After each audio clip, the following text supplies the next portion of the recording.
All right, what is going on, everybody? Welcome back to Best Self Studios. So, this is the inaugural video for a new segment I want to do called Trev Talks. So, it's taken me a while to get to the point where I truly feel as though me just spitting out monologues every once in a while will actually add value.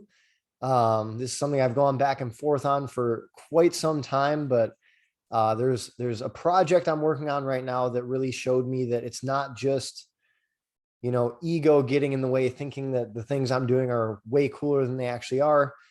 But in an altruistic sense, there really are a lot of lessons that I'm taking away from these projects I'm working on, businesses I'm growing, experiences I'm having that hopefully will add some value, provide you some insights, give you a little education or inspiration.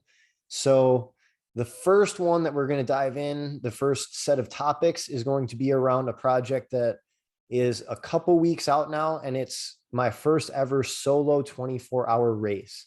So the lessons in this, or at least the one that I want to talk about today, is something that was actually inspired by a video I saw by a guy named Christian Guzman.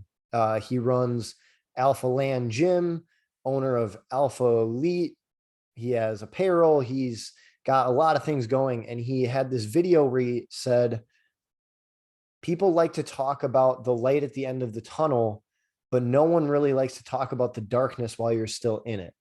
Now, one thing that I've been experiencing when going through a 24-hour race is, first of all, it's a whole new level of intensity when it comes to training, nutrition, recovery, sleep schedules, time prioritization, all of these things that really need to fit in place perfectly, because of the fact that on top of this race prep being a part-time job in and of itself, we did just launch a new company. I am doing some revamps to Best Self, the company, not the YouTube channel particularly.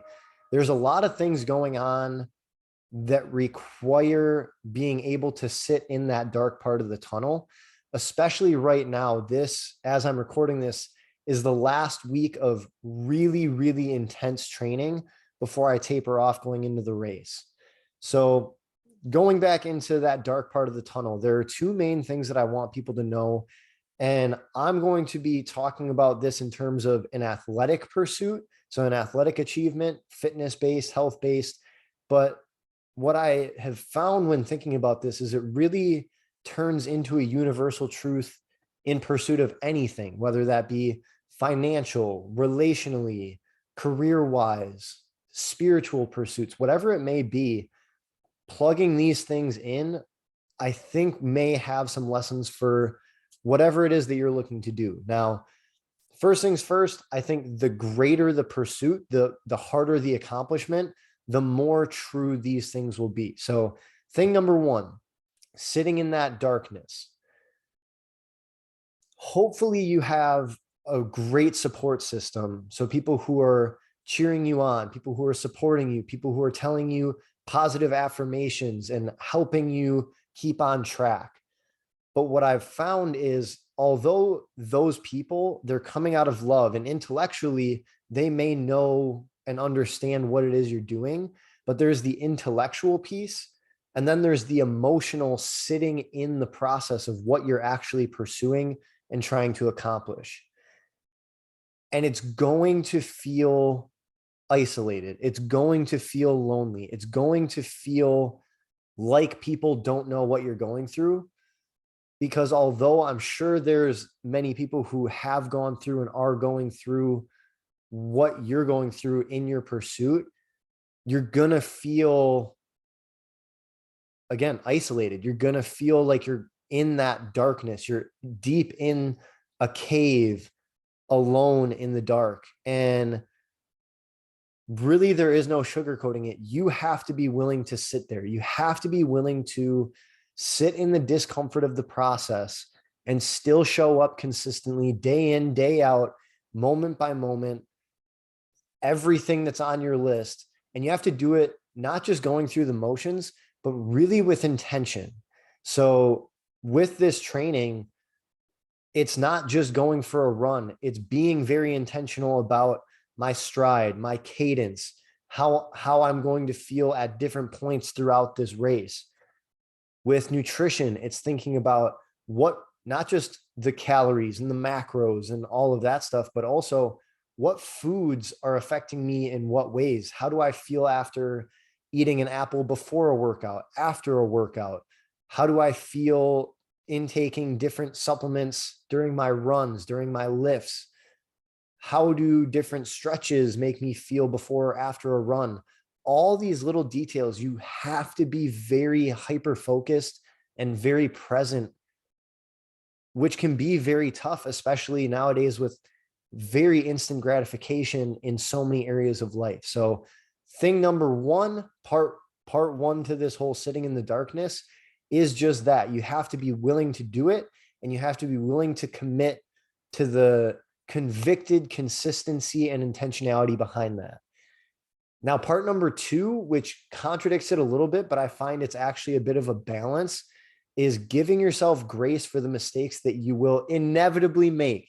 So in terms of like my training personally, I've burnt out physically, I've burnt out mentally, I've burnt out emotionally, I've tweaked tendons and muscles and pulled things and aggravated things. And that's just in terms of training.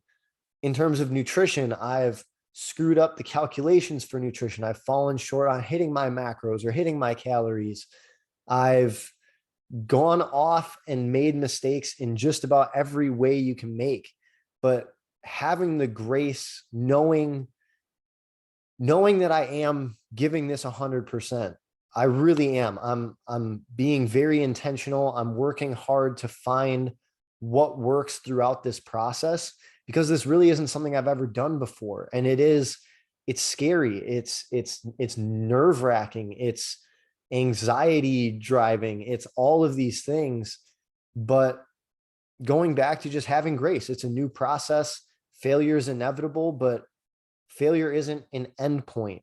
It's a learning point. And so it's kind of the yin and yang of the dark part of that tunnel, which is the middle of that pursuit. Long after you've passed the point of like the honeymoon phase where things are fun and exciting and new, and there's all of this excitement around just the project itself. And now you're through that and you're in the point where you realize, holy crap, this is a big endeavor. This is going to take everything. And hopefully it does. Hopefully you are going for these grand pursuits, these bold action moves that do require you to learn, to grow, to develop new skill sets and mindsets and strategies and all of these things. But yeah, that's it. That's pretty much what I wanted to talk to people about. So a couple of things that I am curious about for anyone listening is comment below. What is something you're pursuing? What are the lessons you've learned from it? Have you found that the things that I said are true, or have you had a different experience? So that's just, episode one. I haven't quite decided how frequently I want to go through these. Might be weekly, might be twice a month. I don't really know. Let's be honest. We're all just going through life trying to figure it out. And one part of that for me is figuring out how often I want to do these things. But if there's anything that you want to hear about from me, definitely let me know. You can comment. You can send me a DM. My personal accounts will be down below in the description. Let me know if you're curious about different events I've done, from OCR to 24-hour workouts, coming up 24-hour relays, traveling, so road trips and things like that. Maybe you're curious about nutrition. Maybe you're curious about, I don't know, anything that I can answer. Feel free to ask about. I will see it. I will listen to it, and I will talk about it. But before I wrap this up, I just want to take a second and really show gratitude for everyone who tunes into this. So Best Self Studios is all about everything I can do to provide you, whoever's listening to this, with whatever you need to progress and move towards self-mastery and becoming that best version of yourself and just making the most out of life, whatever that means to you. So thank you for everybody who tunes into this. Feel free to subscribe, to like, to comment, to do all the YouTube stuff. And we will see you for the next Trev Talk.